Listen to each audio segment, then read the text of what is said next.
அரசராவை முடிகிறது. 2 அரசரின் கோபம்.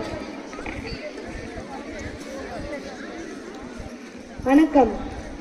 வணக்கம் அரசே. அமருங்கள்.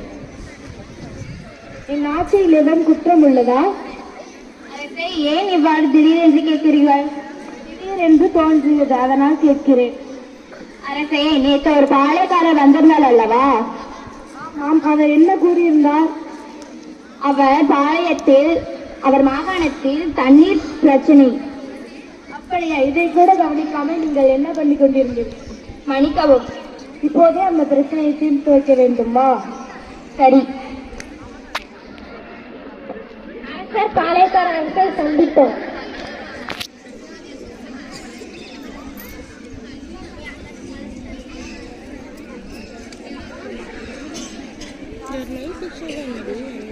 காவலாளியே, இங்கே வா. போய் பாளையக்காரரை கூட்டிட்டு வா.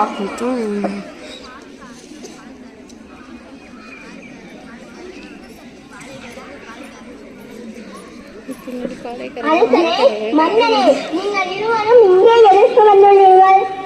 நேற்று என்னிடம் ஒரு விண்ணப்பம் வைத்திருந்தாய் அல்லவா, அதை தீர்த்து வைக்கதான் வந்திருக்கிறேன். சொல்லிதான் நான் உங்கள் அரண்மனைக்கே வந்திருப்பேன் அல்லவா? திடீரென்று தோன்றியது வந்து. எங்கள் நாட்டில் தண்ணீர் குடிப்பதற்கும் விவசாயம் செழிப்பதற்கும் எங்களிடம் தண்ணீர் இல்லை. இப்பொழுது எங்களுக்கு தண்ணீர் பஞ்சமாக உள்ளது. அதை நீங்கள் தான்